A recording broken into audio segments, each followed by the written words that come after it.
Welcome to the Cult Classic Horror Show. Every week, you can have the conversations you've always wanted to have about the films you love. Shut up! We're gonna get you. Not another peep. Kinda Get rid of your distractions and prepare yourself. Won't then lock your door. 5, 6, crucifix. You got a big surprise coming to you. You're not going anywhere. Welcome, everybody, to the Cult Classic Horror Show. Danny Bonin here with you. Scotty Bonin with you guys. We are The Blood Brothers. And Carmelo Chimera. I think we're on a delay. I think we were on a slight delay for a second there, Carmelo. I was going to say, and it's just us two. Here we are. Yeah, So- you guys froze on me for a second. I realized now I froze on you. We were trying to keep some suspense going for the listeners. Yes. And it worked. It That paid was off. great. Yeah, we wanted you to think Rob was going to be here, but I know. he's still out for cigarettes. I guess get used to the intro that way. We just did it, minus the suspenseful pause, because I don't know when Rob's coming back. We try to keep telling him. He's on the road again. He's traveling for work. He's waking up early. He's out to get cigarettes. He's a busy man. Yeah. Yeah, Rob went out for a pack of smokes, but he wants you to know that he loves you, and this is not because this has nothing to just because he doesn't love us anymore. It doesn't mean he doesn't love you. Yes. Yes. Yes, exactly. He loves you. He's Still in the group. He likes to post there. Yeah. Yeah. He's out surveying the lands, the swamplands of Florida and beyond. He's still in our group thread too. He just doesn't respond to anything about the podcast. Everything else. Yes. We still talk a lot about other random things. Talk about a lot of other skinny random squirrels. Yeah. The holidays. He does like to holidays. weigh in on what movie we cover. He just then doesn't talk to us about scheduling at all. Yeah. Pictures of holiday meals. Yeah. Take pictures and videos of holiday meals and stuff. And That sip charm. cues the drink of the show. That should be like a section of its own now, because we always drink are of the just show. like, I like that. Yeah, what I are we like drinking? And usually it's some kind of scotch or bourbon, but it's post-holiday drinkathons, and now yeah, I had my I fair am share drinking of some drinks. hot tea. Peppermint to be exact. very nice. Soothing on the stomach. Soothing. Very I'm soothing. drinking an echinacea tea because I a little bit of a cold. Oh, But, after every New Year, I like to start the New Year with a 3-day fast. I'm on a smoothie fast. nice. I used to do a juice fast. That's I've determined a bad idea. Yeah. Because there's no fiber or protein, so you're just getting sugar. It's like, how's Yeah, that that's helpful? true. And then you're taking craps, lots of craps. But the smoothie fast has been really good, and you could drink tea on this. So, but only because I go hams during the holidays. I need like a couple days. Me too. It's good. Shannon- little 3-day cleanse. Shannon was like, "Oh, you should do dry January," and I was like, "We're getting together with Carmelo.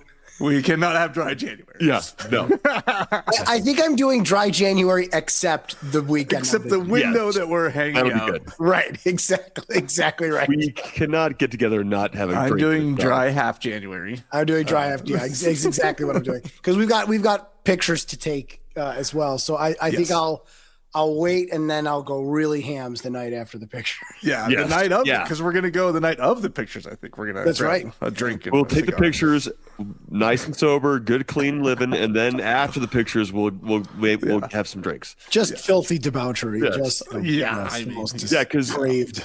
I went pretty crazy for Christmas. You drink during the holidays, you eat, you gouge yourself, and then New Year's Eve you have to have some champagne. And Scotty, we had a wholesome kids party at my house New Year's Eve. Scotty came over, a couple other friends came over, their kids, and Shannon does this whole. There's an activity every hour for the kids, and we have we had a taco bar and all this stuff, and we went out to the fire pit outside and had our cigars and whiskey while they were, of course, the kids followed us out there. But anyways, Scotty brought this like 58% cask Stranahan's whiskey, cask strength whiskey, and it was good. I had what I thought was a normal amount plus a little top off, and that shit snuck right up on me. I stood up, and it was only like 10 p.m. I was like, I'm done. I was like, I'm done. I'm done for the night. I was like, I proceeded to have another martini after that. And I had a little hangover just from. I mean, I had 2 drinks before that, so it probably equaled out to like 5 drinks that night. Got it. Yeah. And Scotty, you got anything right now? I just have water. I'm boring. No, it's all right. This is the New Year's podcast. It's always water and juice and stuff. Yeah, water, right. juice. I mean, I don't have any alcohol, so I don't have hot tea though. I should have joined the hot tea brigade tonight. Well, it's almost too late for a callback. But speaking of debauchery, yes, someone said debauchery. We are talking about the Incubus, or Incubus if you're in Canada. There's a the in the U.S. There is a no the in Canada where it was filmed. Just that's your first little fact of the, and this of the is show. Incubus, the Incubus. It's not the band, it's the movie, the 1982 movie. And it's not either of the other 3 movies called The Incubus. Right. Not to be confused with the other Incubus films. No. There's one with William Shatner. I think that's just called Incubus. Was another 2014 movie on Tubi called The Incubus that looked like it was a teen, like your run of the mill early 20 whatever teen movie. Yep. Early 2000s Scream teen movie. Yeah, I was gonna say like Hellraiser. What's the one where it's all millennials? It's Hellraiser Bloodline. No, it was like Hellbound, I think, but I'm not positive. Hellworld, maybe. Hellworld. That's where they're like all on. It's all online, right? It's like everything. Right, it's all through their phones and they all have crop tops on and jinkos. Just a terrible. They just started. Isn't Henry Cavill in that movie? Is he? I think he's in one of the Hellraisers. He might be. Henry Cavill. Oh, maybe. That might have been earlier. Maybe that's probably like mid 2000s. Yeah, like 2008. Something like that. But yes, here we are. The Incubus. Suggested to us by our good friend David Mace, who also deserves and congratulations for getting engaged over the holiday. Congrats, David. Congratulations, David. Yes. Woo, good man. That's great. He was listening to our Patreon only dating advice podcast that we do. You probably haven't heard of it. It's just catching on recently, and we gave him good advice on how to get engaged. So obviously he owes it all to us. He does. You're welcome. Yeah, he does. We just started that podcast just with the dating advice, the love listening. Yeah. So if you support us on Patreon, you can send us a dating question, and our crackerjack team of matchmaking specialists here will help you. Yeah, yours truly's. All of us who have never experienced online dating, probably, and we're your go-to guys. Yeah, we give real life advice in our Patreon side podcast there, which you can find all kinds of other cool stuff if you join the Patreon, but you'll never know unless you join the Patreon. That's true. So yes, the Incubus. So for those, I guess let's do some opening thoughts before we get into synopses and things like that. I actually I didn't mind it. It was that supernatural early 80s Rosemary Baby vibe. The Sentinel was sort of like that we just covered, and that I'm sort of cool with. It's a little bit dramatic. It's a little artsy. It's not a in-your-face slasher. It's although it did have demon supernatural rape, but I know the rapey isn't always our favorite, but it was like it's a little different. So there were some weird moments. There were some weird choices in the acting. I think there was some plot stuff, but overall, I thought it was all right. I give it like a 5.5 out of 10. Hey, that's what IMDb rated it too. 5.5 out of 10. Yeah. All right. I'd probably have to piggyback on what you said. It had the Rosemary Baby vibes. Changeling kind of too. Changeling, good. Yeah, although I think Changeling's better, but I think the acting was pretty good in it for what we've seen. We've seen some pretty bad '80s acting, some of the B horror movies, and I thought the acting was on point. John Cassavetes was great. Obviously, he was in Rosemary's Baby too. So he has that sinister look in his eyes at all times. Kind of reminds me of like a older Thomas Jane. I don't know why for some reason. Okay. But yeah, it had a good feel. There wasn't. I mean, after watching "And to All Good Night," it was definitely a lot better than that. And he had a weird look on his face a lot of times that I think was his base look that maybe he's not even aware is weird to some people. It just Carmel's doing it right he now. had like a it's like he's half smiling, half not smiling. Half smiling, like he was almost drunk or something. He might have been drunk during this because it's possible. He died very young, and I don't know of what, but cirrhosis. He died of. Did he really? Liver, oh, did he? Of liver disease. See, I don't even have that in my facts. Did he really? I just then probably he was drinking a lot. And some of it was actually good acting, and he was a good actor, but he had some weird, I feel like, deliberate choices as an actor. Very like droning, droopy face. And certain lines, and certain ways that he handled interactions with other characters just came off. In my mind, I'm like, is he trying to be a creeper to these people? And I feel like that's like the director's job, is to get alternatives to that sort of thing when you want to make a choice like that.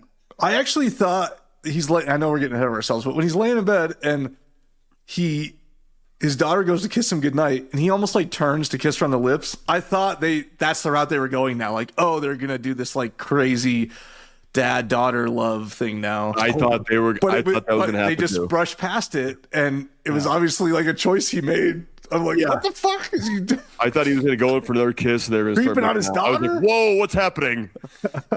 That was. I noticed the daddy-daughter lips kiss, which was just a little awkward. They don't make a big thing of it, so maybe we're the problem. But maybe I was like, maybe. I think all his awkwardness, like a daughter kiss. I think all his awkwardness stemmed from female emotional moments on the screen. It was either his daughter or it was Kincaid, or it was like I noticed it in the scene in the house with the reporter that he was just like staring at her.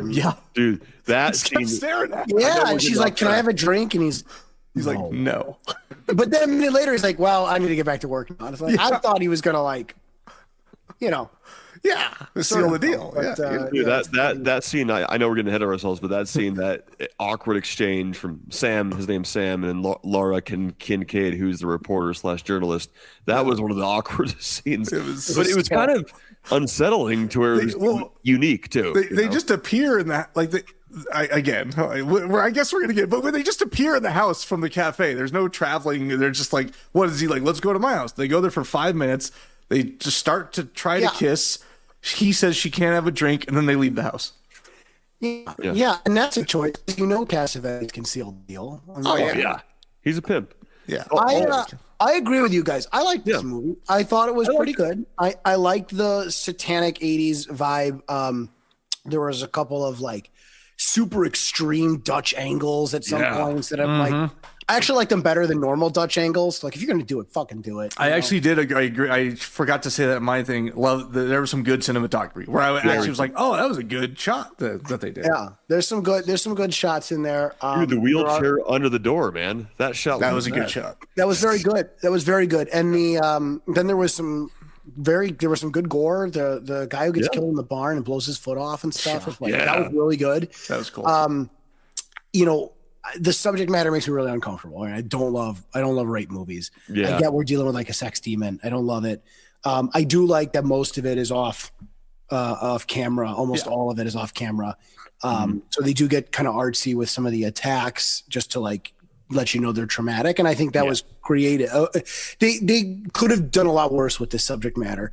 I think the acting was great. I think Cassavetes has a couple scenes where like in the library, he's talking about the people in danger. And I thought, wow, he's really doing a great job. But there was some weird dialogue that was just really badly written in more than a few spots. It was mostly in the non-storyline human conversations, right? Like the story was kind of mysterious, but when he's like in the car with his daughter and he's like, yeah, as you know, when your mother left, I started dating an 18-year-old. She's even like, yeah, I was there. Like, You've told me about this already. We've been through this. Yeah. And that's what I thought. I'm like, that's bad writing when characters just like declare the exposition for you. Yeah. So there's a line where Kincaid says like randomly, she's like, I don't want tenderness. Oh yeah, that was weird as fuck too. Yeah, I was like, what?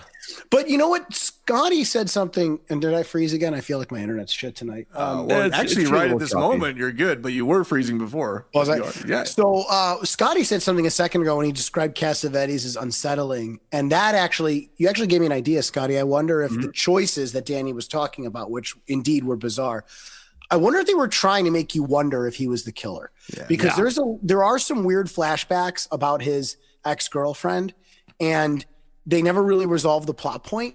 And toward the end, I was starting to think that maybe Cassavetes was in fact the killer. Yeah. So maybe that was it. Maybe he was trying to be creepy in certain scenes to make you wonder. Because that is how I felt, midway through the movie. So maybe it was on purpose. That's specific what you're talking about. Right at the very beginning, I felt that way with him having flashbacks of his ex-wife that was dead, that looked very much like Laura Kincaid, the reporter. I'm like, oh, he's the killer. And then by his demeanor throughout the rest of the movie, I'm like, oh, he has that look. He's unique, unsettling. He's definitely the killer. But then obviously he isn't. So. That was a compounding awkwardness in the tenderness one you mentioned, because directly before that, he randomly is like, "You're distraught. Let me drive you home." I'm like, "What?" Yeah, exactly. Her car's parked right out front. Right. And that he wants like, her. He wants her though. Right. Or that might have been a different time when she said the tender. Or was that the same scene? No, it was a different scene. That was just another awkward moment. I was just. But it was though. He just said something normal to her. He wasn't like, "You can tell me anything" or something that would have prompted the word tenderness. He was just like, "You all right? Like you seem out of sorts." And she's like, "I don't need tenderness." Yeah, that's right. Who wrote this? Have you met people before? Have you like heard people talk before? And then she was all of a sudden crying in her car. Yeah, Hank did this. I'm like, what the fuck? Why is she? Yeah. She was so upset all of a sudden. But we're talking about the things we didn't like. I reiterate, good things. I overall liked the movie. Me too. Overall liked it. Again, it sounds like I think that Cassavetes didn't do well. I actually do. I think he nailed all of it. He was great. There was just some weird choices, and I respect him because I think it's apparent that they were choices and not like him just being a bad actor. You know what I mean? Yeah, I think that's very true of him. The last thing I'll say is I don't know that the twist at the end of the movie lands the way they wanted to. I think the reveal is like executed well, but it's not enough of a reveal for me because I don't think it really has anything to do with anything else. I mean, it's sort of a Scooby-Doo ending of like, there's only 3 characters, so it's one of the 3 characters. Yeah. I just wanted to see. Sorry to wrap this up. I just wanted to see the dagger in her back, like the Kandarian dagger. I know, right? She knows it's her. But finish her off. Finish her off. Yeah, I agree too. I wanted more closure as well. It's like, oh, it's her. Okay. Oh, he's her sister. Oh, like, can we just get 10 seconds of backstory on that, like real quick, exactly. Which I think is a good time for a synopsis, because if we're going to start poking holes, let's do it. Yeah, let's do it. Let's do this. We all like the film. Right. I give it a 6.5 out of 10. I give it 4.5, but I still think that's good. 4.5 or 5 even. I think it's a good rating. So the Incubus is about a doctor, Sam, and his daughter Jenny. And some of Jenny's friends in this small town of Galen start showing up brutally murdered, brutally raped. And Sam is the town's doctor, and he's working with is it Hank, the sheriff, to try to figure out who's responsible. Yes, Hank. Yeah. But meanwhile, one of Jenny's friends, Tim, right? Tim? Yep. Tim. Yeah, Tim was sort of weirdly Tim. I don't know. I just thought that was a weird name for him. So Tim, I have two of my best childhood friends are named Tim. So that's one of the Tim. He's having these like horrible nightmares about a woman being tortured in like a dungeon, and he comes to believe that every time he falls asleep, somehow his dreams are causing these rapes and murders. And rapes are indeed bizarre. There's all kinds of weirdness to suggest that it's paranormal, because at first they think it's a group of people, and then it becomes clear that it's only one. Well, eventually, Tim confesses to Jenny about the dreams and draws the attention of Sam. So Sam does his best to try to figure out, with the help of an intrepid reporter, an intrepid, beautiful reporter, of course, tries to get to the bottom of the murders. In the end, it turns out that Tim's mother was a witch and was impregnated Incubus, but that which is a sort of demon that lives off of sex and can shapeshift, apparently. And so it turns out that the baby was not Tim, though. It was Tim's sibling and grew up to be the reporter. And so in the twist ending, it's too late for them to stop get the reporter from murdering and raping Jenny. They make that pretty clear. Yes. And much to the horror of Sam. And that's the twist ending, is that Tim dies too also.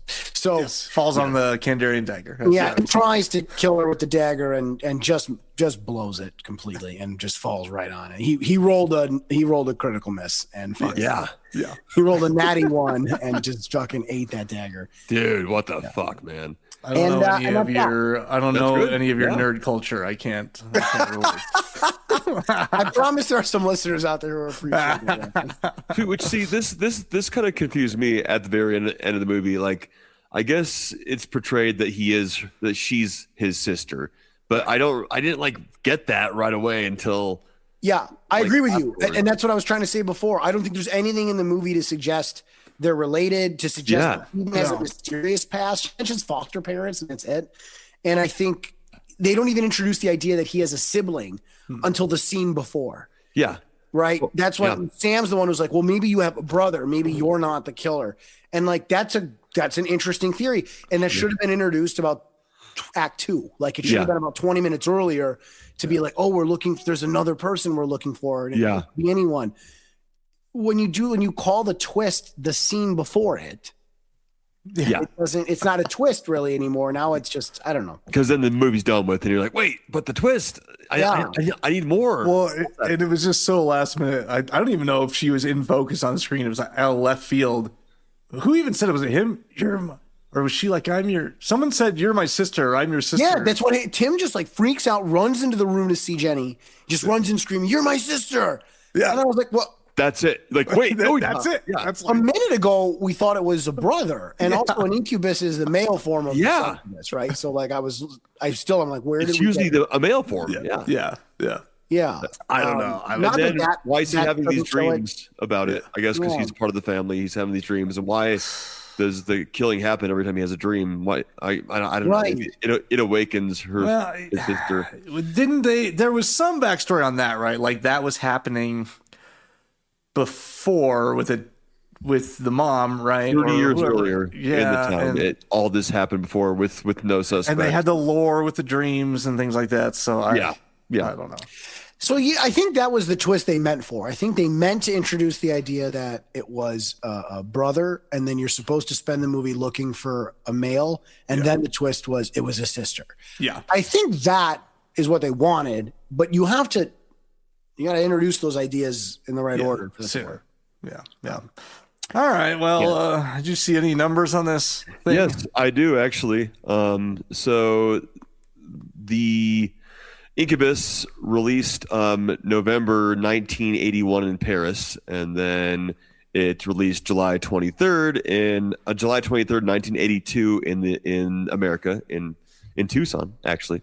So it actually did overall. It was actually filmed in Canada, so they have a Canada budget here, but I just looked it up in U.S. dollars. So Canadian budget of $5.1 million. That's about $3.7 million US, and they had a box office of $5.6 million US.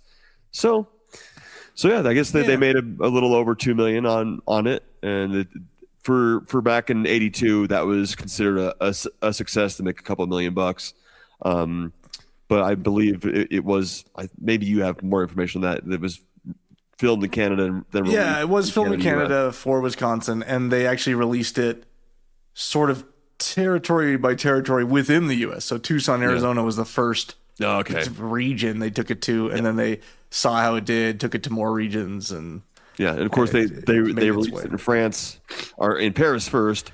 Yeah, it was at a film festival, at like a sort of genre film festival in Paris was where it released, and then I assume must have hit theaters there after that. Yeah, and then it went everywhere in France, and then after that it went to the U.S. Yeah, we'll get to it in the release in the notes here, but it got held up sort of for a while and didn't get released as they wanted it to. So. Yeah, does it have to do with the massive amount of rape in the movie? Yeah, well, maybe, but not so much. What other movie was it that we watched that Rob recommended where it was the fetus and they were raping? What was that called again? I'll look it up.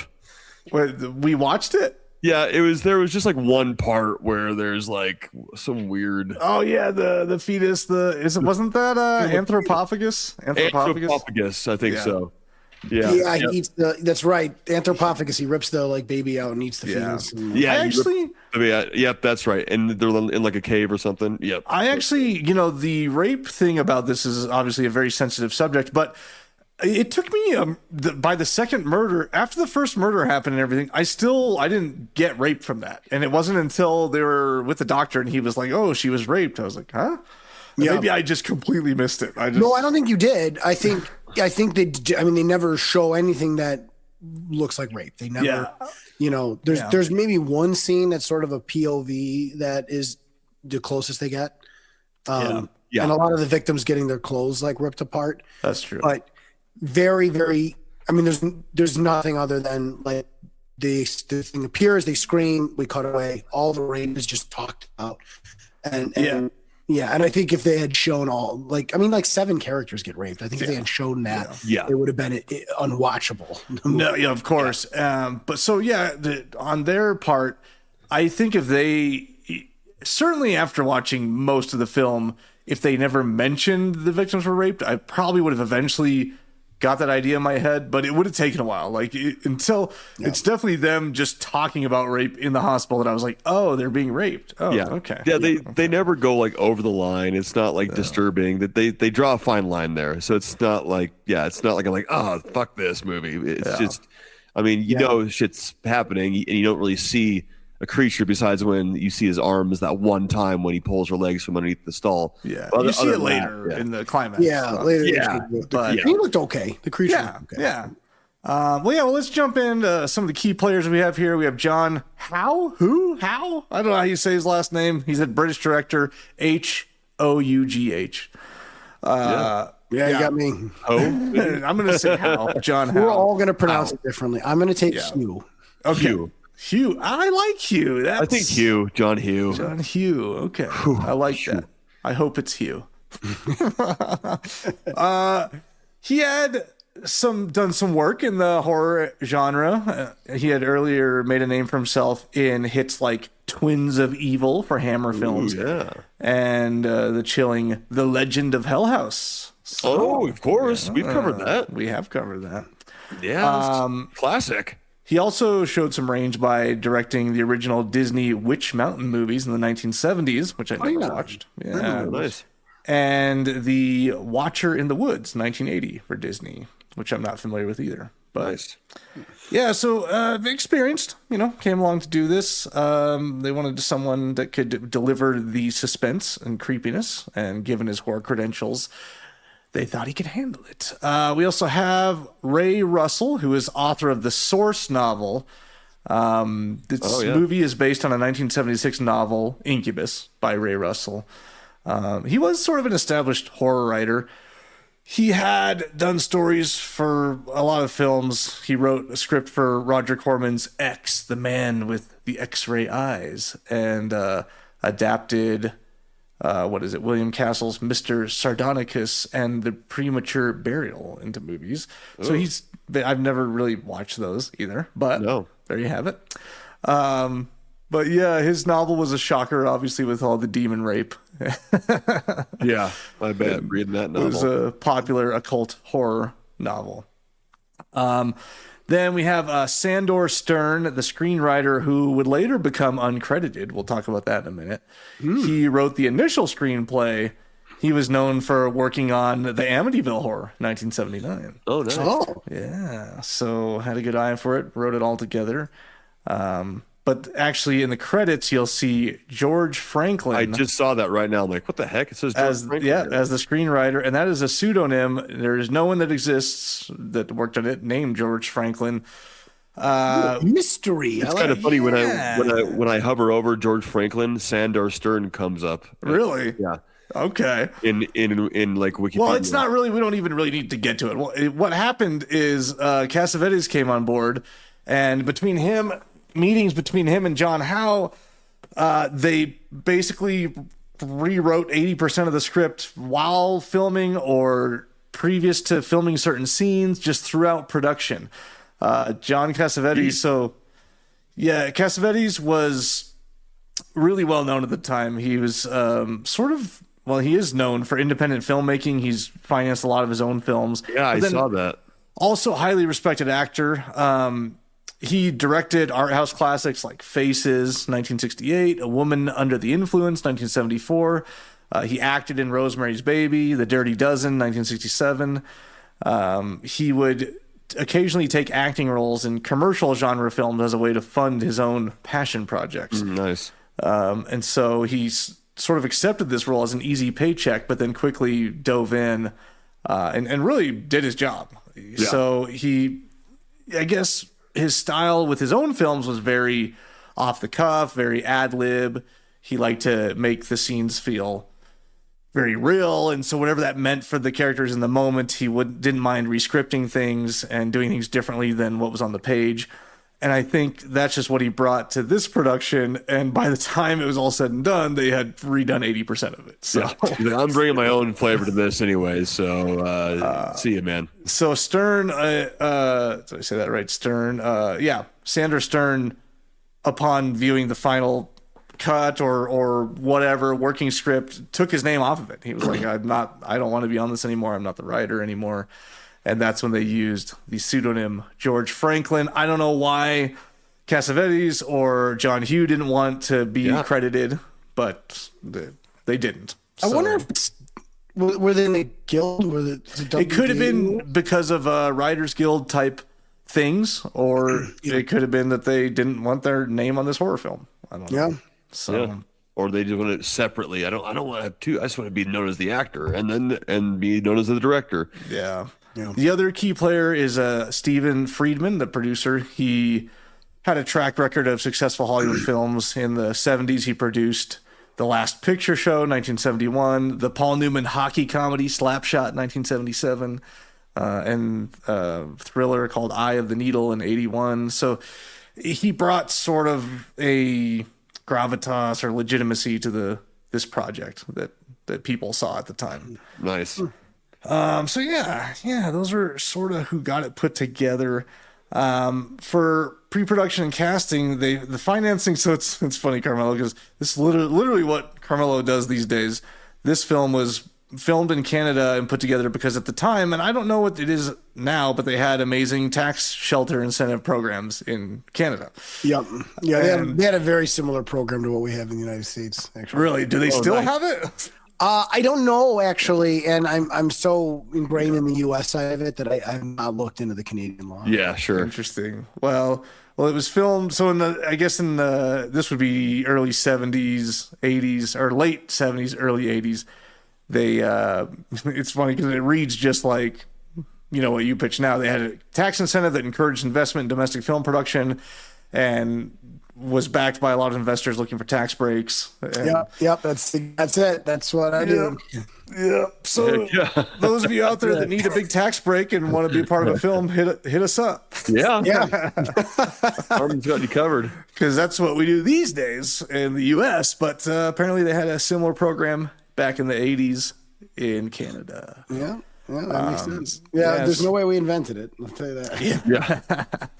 So the movie's based in Wisconsin, though. Yeah, so they shot it in it was based in Toronto, Ontario. They did some other places, which I'll get to, but the story itself is set in Wisconsin. The story, yeah, USA, and they just had to use as much Canada stuff as they could: crews, locations, resources, everything. So yeah, I already talked about all this. I went ahead on my notes without looking at them and talked about John Cassavetes in the script here. So I'm gonna That's okay. skip all this shit. I But, thought the music was pretty good, actually. yeah, there was some decent music too. That's at the that they barely mentioned the guy at the end. It was maybe you're looking it up, Scotty. Credits. Stanley Myers was the composer. It says. He had done the theme.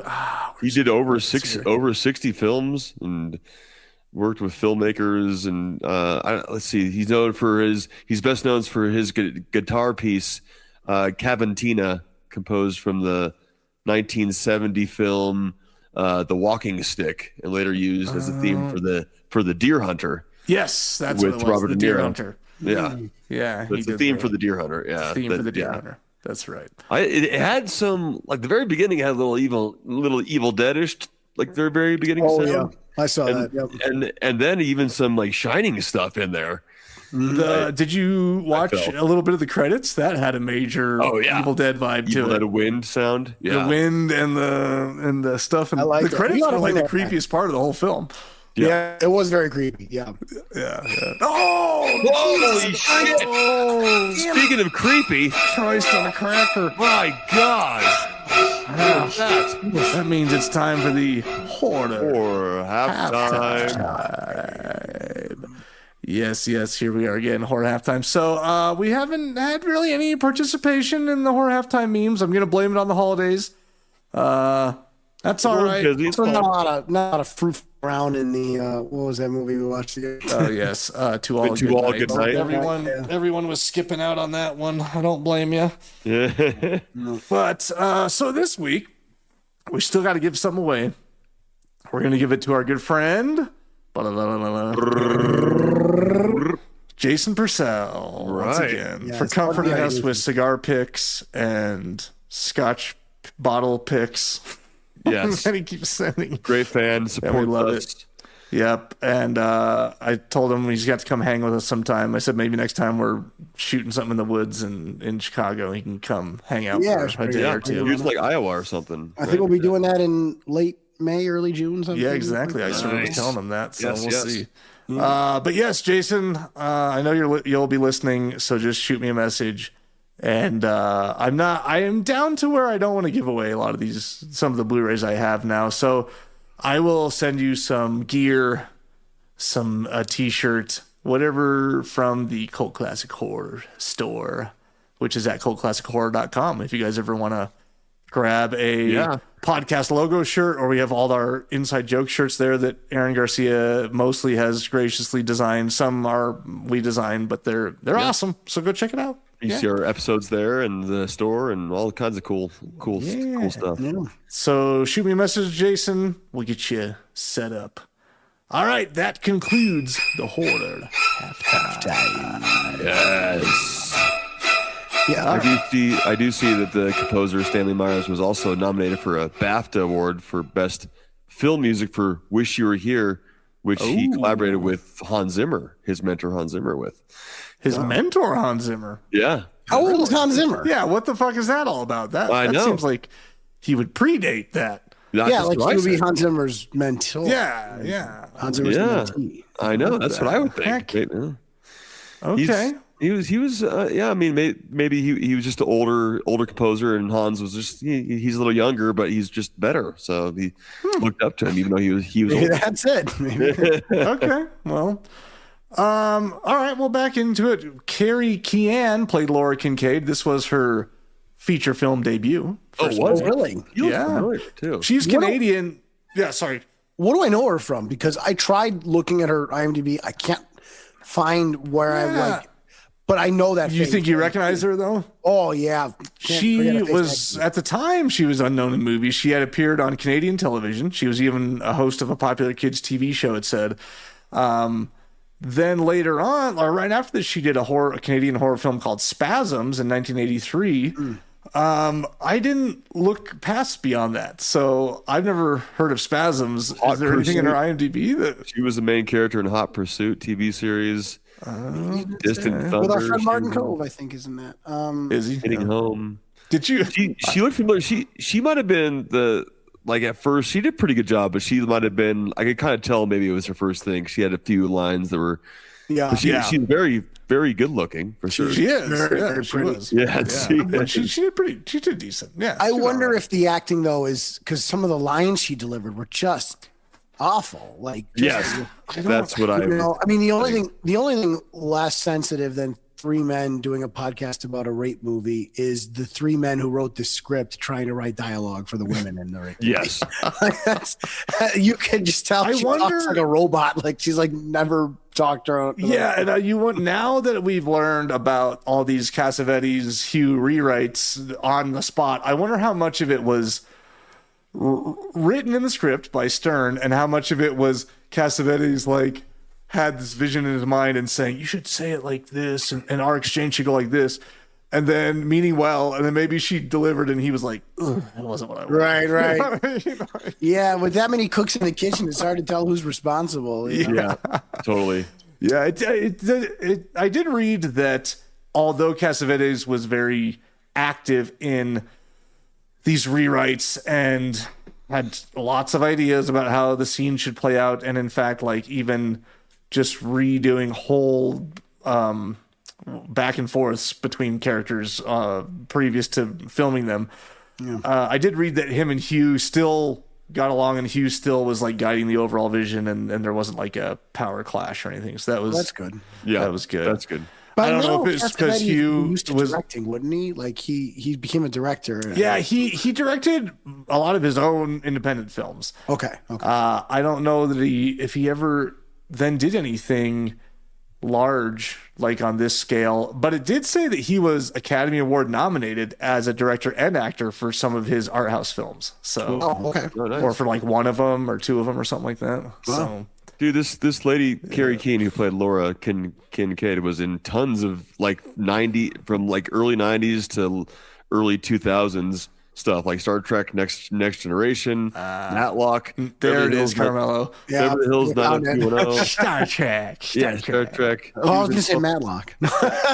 He did say Murder, that. She Wrote, the Alien Nation, Millennium. She was in. Oh, my mom probably knows her Walker, from Texas Murder, She Wrote. Ranger, NYPD Blue, ER. She was in ER. Yeah, she's certainly prolific. X Files.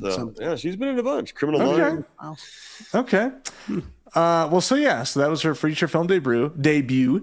They then cast John Ireland, a veteran actor at the time, as Sheriff Hank Walden. He's 60 years old. He looked very familiar. 60 years old. He had been acting since the 1940s. He earned an Oscar nomination for All the King's Men in 1949. Okay. He was in classic B movies like Spartacus, 1960, Satan's Cheerleaders, 1977. So, but they thought that adding him in his late 60s would have like an authoritative presence on screen and on set and bring a bit of the old school in. He had a good look. He has a good look for sure. Yeah. He was letting that whatever the asshole bossing him around guy was. But was that the mayor? Was that the? I think it's like the district attorney or the attorney general or something like that. Yeah. Drevis guy comes in. Their roles in this movie, not the actors themselves, the written roles in this film were a little bit. Okay, is he the doctor? But he's sort of like a detective too. He's going everywhere with the cop. Doctor really takes a hands-on approach with it. He really is. He's like at the crime scenes. He's the cop tells him to escort the girl out of the library or whatever. You know, it's like he's giving her orders over and over again. He's given Hank orders. Yeah, it's like, is he the cop? What the heck is he? And then he's I almost thought he was like the detective or something. Yeah, he's sort of like detaining Tim and his mom at the end there without the cop even there anymore. The cop leaves. It seems like Hank's like the only cop, that's in this little town. In this town, yeah. There's a couple other ones that were like by the door when the crime scene and stuff. While filming, the cast and crew were asked to sign secrecy agreements not to discuss the film's details publicly. I think the producers, they were concerned about spoilers, but also the sensitive content about the sexual demon violence, of course. Yeah, I can see that. Yeah. There was even a Times article that it was like titled, or they had a line in it that was calling it the hush hush or where the hell is it in my notes? See, I start going off and then I don't know where the fuck I am. But even the Times in an article was like, called it the fucking mystery movie because everyone was so secretive about it. Yeah. Well. Yeah. So to get a little more in on the location, they really filmed most of it in the city of, I'm going to butcher this, Guelph, Guelph, Ontario. Yeah, Guelph. that's right. Sure.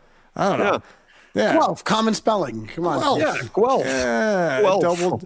doubled as the fictional town of Galen, Wisconsin, that obviously made most of its money on selling its own bumper stickers. Yeah, I saw that. We saw them everywhere on the residents' cars. On that bumper sticker. Sure did. So filming lasted about 10 weeks, began on September 22nd, 1980, and wrapped on November 17th, 1980. 10 weeks, Jesus Christ. Yeah, that's a long time. Jeez, my goodness. For them to be doing a fairly simple movie, I think, you know? I could have shot it in 3. But yeah, I know. Are they counting posts in that? No. I don't think so. No. I could make fucking Avengers in 10 weeks. Yeah. That's a luxury having 10 fucking weeks. It really is. Like you talked about, Scotty, 5.1 million Canadians, what they have. Decent sum at the time, of course. Yeah. But yeah, it kept everything in Canada. A lot of resources coming from there. Yeah, more about the script rewrites that we already talked about.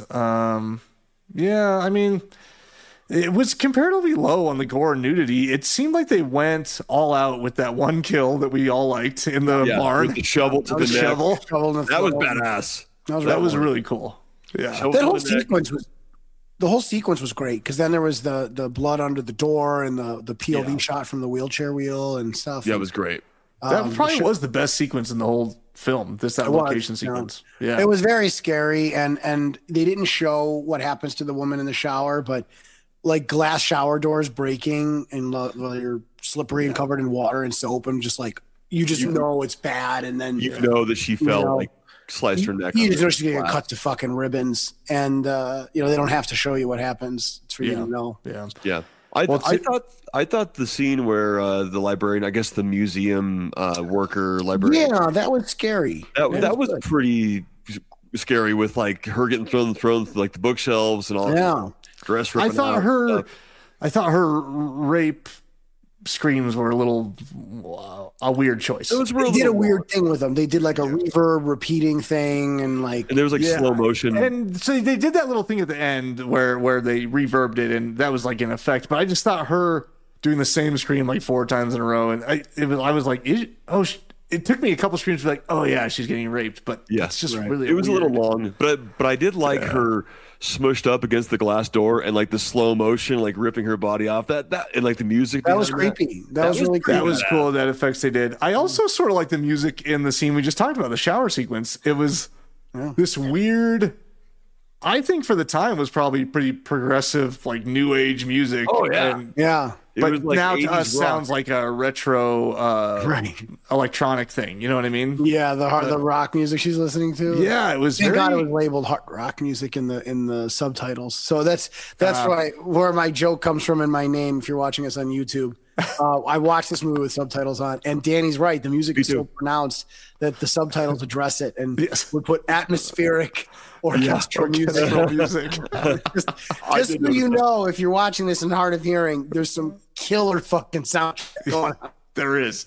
I could jump to it. Speaking of the whole movie theater sequence where they're watching like a music video. That was crazy. Ends up being that is a short. So the singer in it is Bruce Dickinson, who the time, who became after this the lead singer of Iron Maiden. At the time, I should just skip ahead to it since we're talking about it right now. Let me find it here. Here it is. The name of his band at the time. Vice versa. Samson. The band name was Samson at the time. He was the singer. British band Samson. Their song Vice Versa, featuring Bruce Dickinson on lead vocals.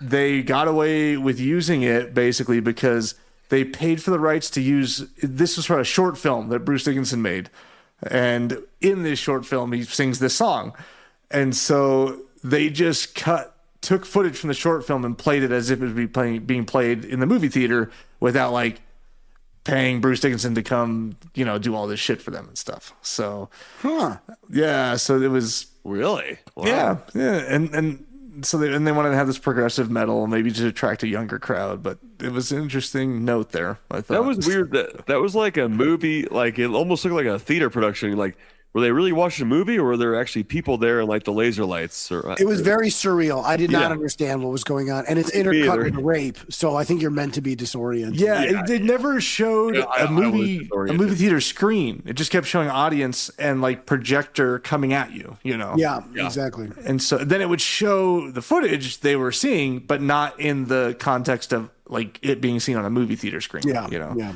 So you never really knew what the fuck was going on. Hard to tell. I you had the goth kids in there, and the bathroom was just marked up with. I mean, I guess that's how it was back then too. You had shit drawn over the bathrooms, and I do like how the cop comes in and the stall thing was bent, and I don't think those things are that strong. Maybe they are. This flimsy stall was bent, and he's like, the size of the man that must have done this. Right. Exactly. I was like, if you gave me a bat, I bet I could do that in a couple hits. The stall doors are hollow. It's not like the bookshelves when they're like, wow, someone really big pushed over these bookshelves. Yeah, they were like, no, they weren't from IKEA. They were like giant ancient bookshelves packed with books, and they just get toppled over. That was cool. But the fucking stall door, give me a break. Sometimes I break the stall door when I'm rushing to take a shit. I could bend that stall door. Yeah, man. Yeah, if you bump into it, the stall's not open. Let me in. See, there was a good amount of blood on the floor in that. There was a good amount of blood in this movie. Actually. So a couple other notable things though is Colin Chilvers, an Academy Award-winning special effects director, did special effects and supernatural effects, not creature design. So Chilvers did. He was famous for making Christopher Reeve fly in Superman 1978. Won an Oscar for that, actually. The creature makeup was done by makeup effects artist Maury Sweeney. I don't know that Sweeney has a lot of other. It just doesn't say much else about him. So. But yeah, it did the creature that we see at the end finally within the dream. Basically, we never really see it outside the dream, the quote unquote dream, except for the arms. The arms, and then you see like the pictures in the book that Agatha's flipping through. Yeah. So, I mean, I almost think they should have never shown it. I think they should. Yeah, I think use your imagination. I think. Although I think it could have been worse, but I think it probably would have been better if they never would have shown it. Yeah. So it's like the Blair Witch effect. You just got to use your imagination. But when I first saw Blair Witch when I was young, I really wanted to see the fucking witch. I know, me too. Bad. That's why it was. And the deleted scene. I think we talked about it. They did a scene with the witch that they cut. Really? Yeah, is it out there? It's you can see it actually. They're running toward the house toward the end, and they're like see something like what was that? And they look, and there's like a woman in a white dress running off in the woods. Oh yeah, they did. That's all there was to it. It just looks like a woman in a white dress. That's basically it. But ultimately, they real anything else. Just I mean, it's like everything in that movie. Good enough to look at it to see what the fuck it is. So it's just I don't know if they did any makeup to her. They just had someone run around in a white dress. Yeah. That's true. It was the remake, right, where we saw like the long-limbed creature. Yes, exactly. Yeah, exactly. I need to go back and listen to us covering that just to grasp Carmelo's idea on the universe and what should come next, because I've already forgotten it, and it was like brilliant. We listened to that. Me and you did. We did. I was like, let's listen to one of our old episodes while we were driving to a band show. Like we were on a little tour or something. Yeah, that was one of the first ones I was a regular. Yeah. Was it? Yeah. It was pretty. I was like interested. Blair Witch, or was it 2008? I think it's a 2016, right? 2016. Yeah. Yeah. We were covering that, I think, and then Carmelo went into like the whole Blair Witch multiverse and how it all connects and what the next one should be. Oh, yeah, 2016. And on the episode, I was like, oh yeah, like what the fuck? Let's make this movie. Well, you never know. We're making sequels to other cult classics. That's Maybe true. we'll do the next Blair Witch. That's true. Gosh. We're producing more than one sequel to movies you've seen and love. So I think Blair Witch has it's people will watch anything else they keep putting out. yeah, man, Yeah, I like I love it. him. And I do like when we get into like film theories, like story theories is probably one of my favorite things to do. So we try to do that when we can. That's why we talked about revisiting some of the classics. We're going to. We were going to for the last few episodes, but we wanted to make sure Rob would be there, but I don't know, now we might just have to just do it. Yeah, Just get him done with. We can do the theories because now that we've done so much and I've heard theories after we've done them, I'm like, oh, I want to collaborate. Well, on I was now. just gonna have a start with Friday the 13th again, but that's like Rob and Carmelo's favorite franchises and movie, and I just wanted to hear them both harp on it. But yep. I would love to talk about it with Rob. We'll get Rob back and we'll do. Yeah, we could do something different again. We could do we could do The Exorcist. I love. I could talk about The Exorcist. The Exorcist. We could do Evil Deads again. That's one Rob probably doesn't even give a shit about, so we could do The Exorcist. And Scotty, you're right. Evil Dead, we all love. Yeah, we haven't. We did a commentary on Evil Dead together, if I remember right, but we haven't done like an actual episode on it ever since our. Yeah, we did do a commentary on it. So yeah, some classic like that. Anyways, I know now we're on to other movies. We'll get back to Incubus. Yeah, no, and I'm pretty much wrapping up. There were some. I talked about it was delayed. There were some financial troubles at the end. Turns out this tax shelter thing, maybe it was going out at this time in Canada because it said that entire system hit a snag. A number of films made under the tax shelter were not performing well, and banks grew nervous. In 1981, Incubus was actually placed into receivership by the Canadian Imperial Bank of Commerce, along with several other tax shelter film projects. They basically seized control of the film as an asset due to financial difficulties. It caused a delay in releasing the movie. They had to get all these legal things in order, and finally got tidied up and released little by little, not all at once like they wanted it to. So, yeah, I don't know, but that's where it might differ because that doesn't really align with what I know about what sort of you do now, Carmelo. I don't know why. Yeah, I could conceive of a bizarre sequence of events that would lead to that. But it would be, you'd have to have a lawyer who's less good at this than I am doing it for that to happen. Yes, that's very true. Cool. So yeah, that was pretty much it. I already mentioned how it did have a festival debut. I can give you the actual name. It was the Paris International Festival of Fantastic and Science Fiction Film. Oh, nice. Yeah, it was genre festival screening. And then theatrical release in France in February of 1982. So the festival was November 1981. The release was in France, February 1982. It was a U.S. rollout, a regional rollout in the summer of 1982, with the first engagement being July 23rd, 1982 in Tucson, Arizona. And then in early September, it hit New York City, September 4th, 1982. Then over the fall, it rolled out to other markets like New Jersey, parts of California, and slowly spread across the U.S. Yeah, you could also see it on home media. DVD was released in 2002, and the Blu-ray special Blu-ray edition in 2018. So yeah, was it 18? Vinegar Syndrome then released one, which I couldn't find anywhere because usually we get the Blu-rays and it released October 30th, 2018 from Vinegar Syndrome. Yeah, they usually they'll sell out and then they won't have them, and you can find them on eBay for like $85 or something, and it's like. They did have this DVD on Amazon for like $30, but it was not the Vinegar Syndrome, and it didn't tell you explicitly, but it seemed to not have any special features on it. It was just a straight up old DVD, Yeah.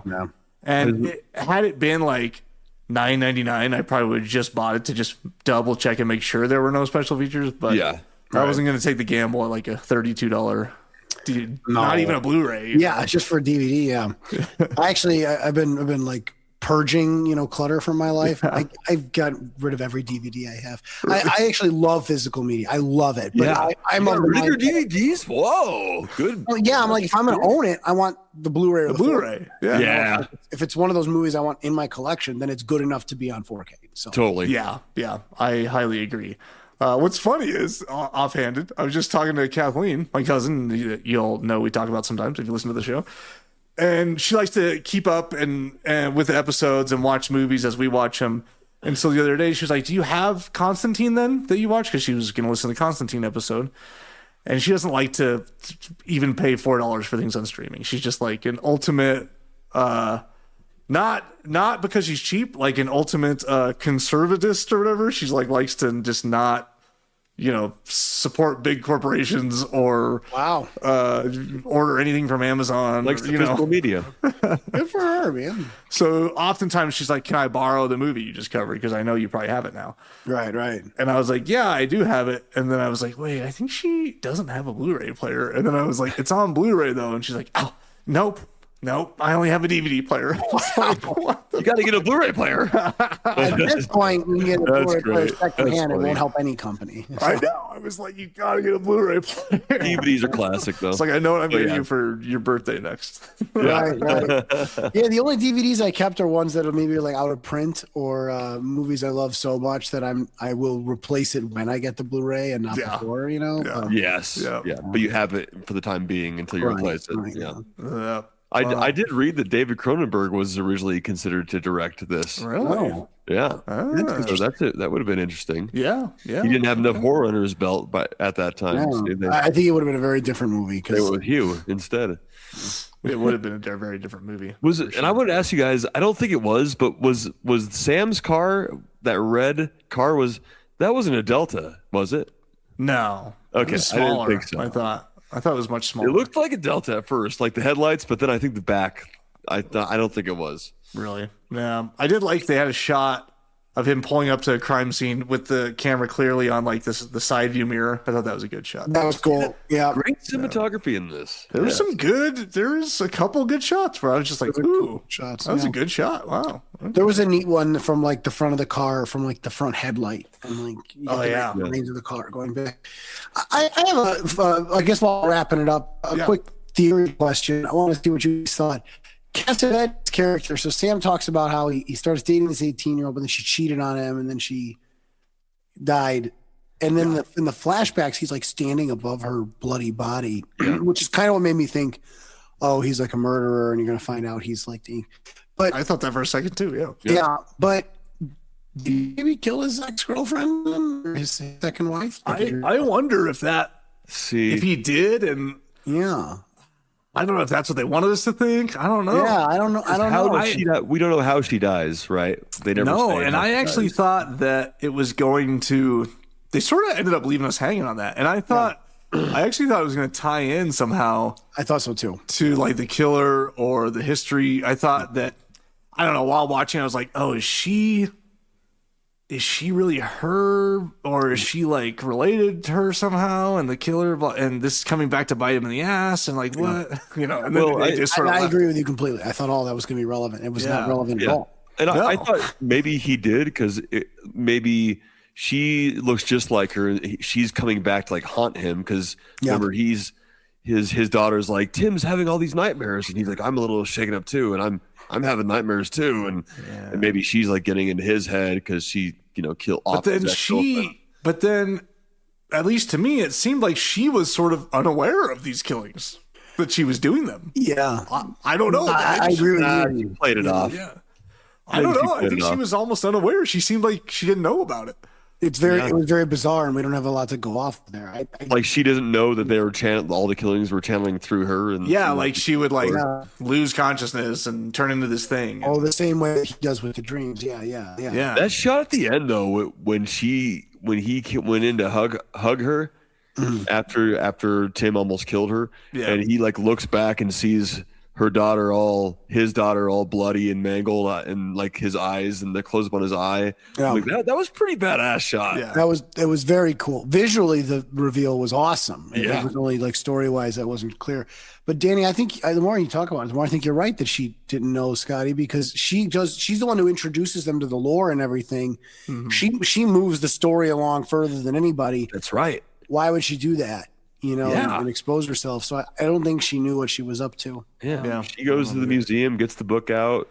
She believes wholeheartedly that Sam's right about, the dreams and this demon. And I did think it was a little quick for rational people to sit down and meet at this library and start talking about a sex demon. Yes, that was very quick. I mean, it wasn't quick in context of the movie because it was like, oh, they better wrap this up soon, at that point. But it was like quick just in the story, you know what I mean? Yeah. No, for sure. Though Hank does a good job of grounding it when he's like, I could maybe believe the dreams are connected because I've heard of things like clairvoyance and stuff like that. And I was like, I kind of respect that. Like the guy was like, hey, hold on. I'm not saying there's nothing supernatural in the world, but there are some lines. Yeah. And I think that was kind of grounded and interesting. That's true. But yeah, I thought the whole movie, I thought he was just clairvoyant, the kid with the dreams.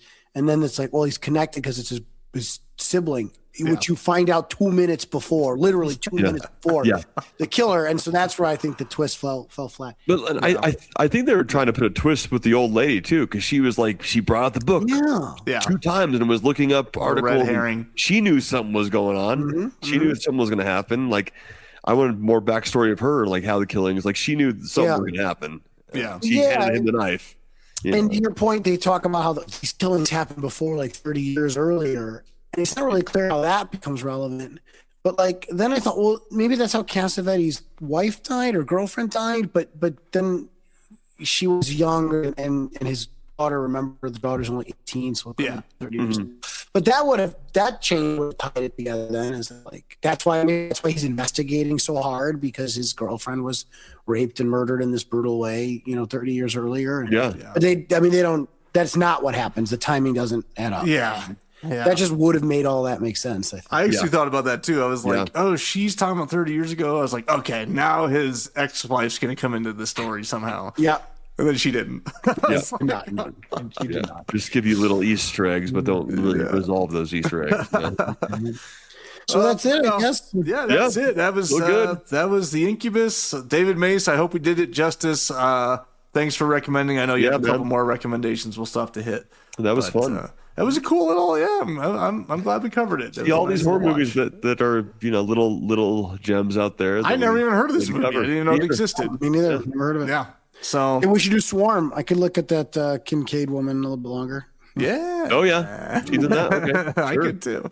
Very pretty. Well, yeah, guys. Well, cool. That wraps that up. This might be a short segment.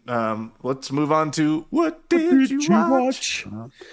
The holidays are crazy. I watched barely anything, but I did finally watch Ash on your recommendation. Oh yeah, what'd you think? I thought it was great. It's good, huh? Yeah, it was with Aaron Paul, Scotty, the space one. I know. I need to watch it still. Good reveals, pretty gruesome, very creatively shot. The cinematography, the lighting is all really neat. It really inspired me to do a sci-fi movie. Because they could have.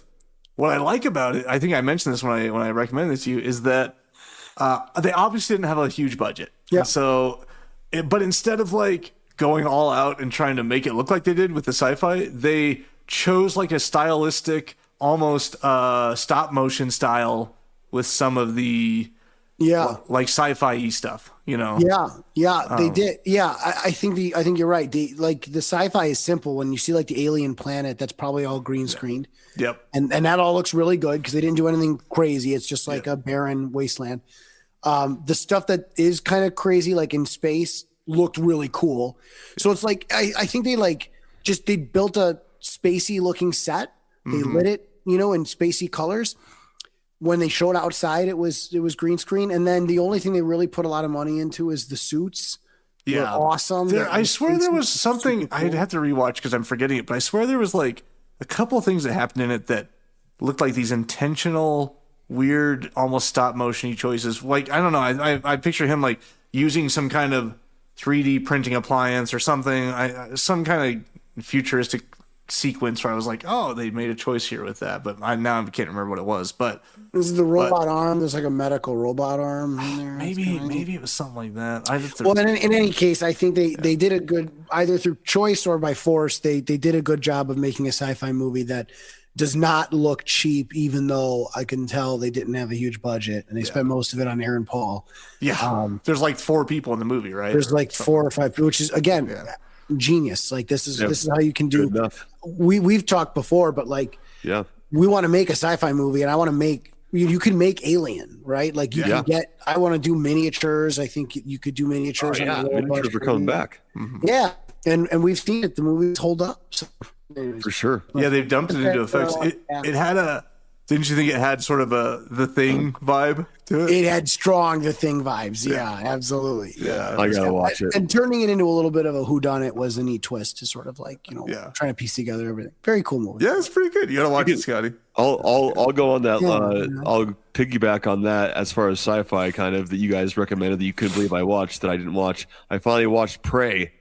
Oh man, what really? Dude, it was, speaking of great cinematography. Oh my god, dude. Now I've been watching so long that I barely fucking remember it. It like reminded me of like the Revenant cinematography, like the river and the mountains and like the cold, like gloomy music. But it was really good, really well done. And obviously there's some great effects with Predator in it, and a different Predator story, like when the Predator first came to Earth, maybe, and you see like the spaceship fly through, but then you see these footprints, and then then some decapitations happen, and really, Amy Midthunder, Amber Midthunder, she does a great job, and I guess the Native Americans that were in it really were awesome. The fighting was awesome, and but it just had a great feel, and it closed good too. So it was a great movie, and I'm so finally glad I watched it. Jeez, did Liz watch it with you? Yeah, you got to see it again. Did Liz watch it with you? Did you? No, she was actually gone. What she was. Yeah, that's right. Yeah. She was at the theater watching you guys in your last show of Scrooge. Oh, okay. With Blakely. Okay. Right. And I put Ace to bed, and I started it right away, and I watched the whole thing just by myself. Like, I'm gonna watch Prey tonight. Fuck, finally. Nice. So, but I mean, I love Predator, and it didn't show Predator at first for a while, but then like she kind of turns into Arnold Schwarzenegger at the end there, and like sets up a booby trap for him, and takes his helmet and. And it's really cool. It has like the little red beams that shine on his face, and it like ricochets off and hits him. It's like, oh yeah, and then you see the green blood and stuff. So, the glowing blood. Yeah, they all think it's a bear or like a mountain lion, but she's like, no, something else is out there. Yeah, you got to rewatch it. So, and she finally gets her warrior badge for Chad. That really, I'm surprised she did 1 or 2 things after that, right? And now, it seems like she blew up just because of that for a second, and then hadn't done I haven't seen anything since. Yeah, her mom is a casting director in New Mexico, and Scotty and I have just seen her plenty of times, and so I've met her mom a few times. Well, we could put her on our Western. We're doing a Western. Yeah, I think she would maybe be a good choice. She was blown up for a second there, but yeah.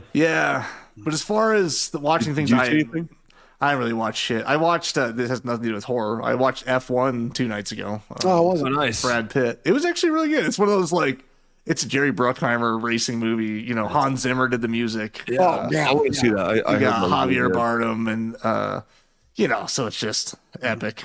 And just one of those movies you watch that makes you just want to, like, do movies, Yeah. Well, it's like a feel-good story. I know exactly what you're talking about. Oh yeah, I know that feel. I need. I want to get out. I want to go be in a movie right now, or go make a movie right now. It's like a racing movie, right? Yeah, that's. I'm going to see that. Yeah. You feel, at least I don't know if this is like with you guys, but most of the reason I want to make movies is because of how certain movies make me feel, and I just want to like be able to do that to other people. You know what I mean? Yep, I know exactly what you're talking about. Yep, and that's like man. Fuck.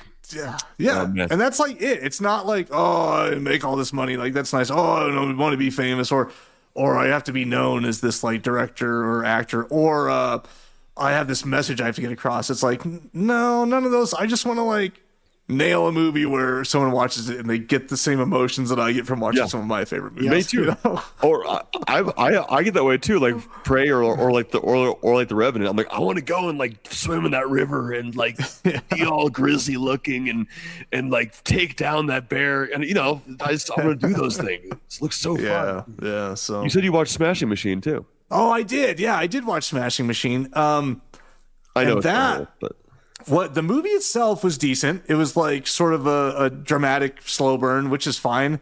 But I gotta say, man, The Rock, that's his best performance I've ever seen. It's like, he's so fucking good in it. Like mostly in everything you watch The Rock in, we all love him, but he's just like The Rock in everything, you know? Right. And we love him because of it, but he's not very much different in anything he's in. He's just The Rock.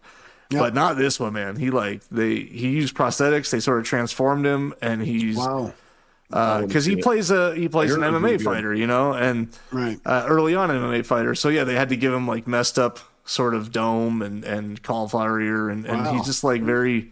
And he plays it. It's a very good performance. Very good. So different. Well, he's up for an Emmy or Golden Globe. Yeah, I know it didn't do as big in numbers as they wanted, but it's an A24 film. But the performance is amazing. I will say I'm stingy about these things. The fighting could have been a lot better in it. But which is strange. I might not know. Because fighting better. But it is strange. You might not know. They mainly exclusively, besides The Rock and Emily Blunt, they mainly exclusively used fighters to play the roles. Yeah. Like they used Ryan Bader, who was in the MMA in the UFC, to play Mark Coleman, who's an old famous fighter, and so they used a lot of actual. Boss Rutan was his coach back in the day. Was Mark Kerr's coach, and they used actual Boss Rutan, who actually ended up being a really good actor in it. Ryan Bader was not that great, but he did it fine. And there's a few other like that, but it was cool. And they really reenacted, like a lot of it took place in Pride, the old Pride fighting championship they used to have. And they like recreated the ring and the atmosphere and the dome. And it was just like, everything was looked like it actually was happening, you know? That's so cool. But almost like a movie I know called Unarmed that's coming out soon. Yeah, that's right. Unarmed's coming soon. Yeah. Heck yeah. Post production now, coloring, VFX, sound. It's gonna be great. Yeah. Nice. Hey, you know what Blu-rays I could give away as horror halftime, because I have them in a box right here under my desk, is Name the Demon. All right, finally. All right, Name the Demon. Blu-rays. All right. Wait a second. Show it. Name the Demon. Right here. There they are. Nice. Those look beautiful. So we actually, if you backed it on Kickstarter, I want one of those. Yeah, I got some extra. We sent out the backer surveys already. I think I still had like a couple responses yesterday. I haven't locked it down yet. Still waiting. Want to make sure everyone responds to confirm their address, but. Yeah, as soon as those are locked in, we're just gonna start shipping things out. So yeah. Sweet. Yeah, heck yeah. And I've got a few more props we're gonna give away as random apology rewards for the long wait. We appreciate you guys hanging in there for us over the last year. But we appreciate you guys. The one thing that I've emailed once extra now that I haven't heard back are the VHSs. There's only like 9 of you guys that ordered VHSs, but This company, I don't know. Hopefully they get back to me, because I placed the order. I paid them. They confirmed with me a couple things. We went back and forth a couple times. Then like a week went by, and I just emailed again, and they haven't replied. That was like 4 days ago. So hopefully they're just getting back to the new year. Yeah, I mean it's the holidays. We'll into the new year. They're in Canada, and oh, are they? Yeah, they have New Year's and Christmas in Canada. Yeah, something. That's what they do. Boxing Day, right? Boxing Day, right? Exactly. And for those of you who are early bird backers, I have your holy water, and I will be sending out your blessed holy water. That you get as your early bird reward. So we've not forgotten you guys. Appreciate your patience.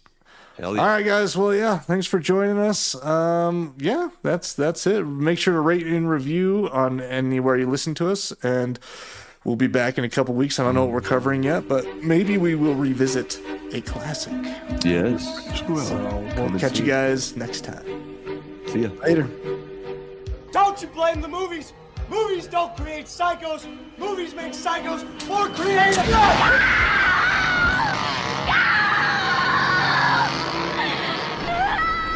Oh, yes. There will be blood.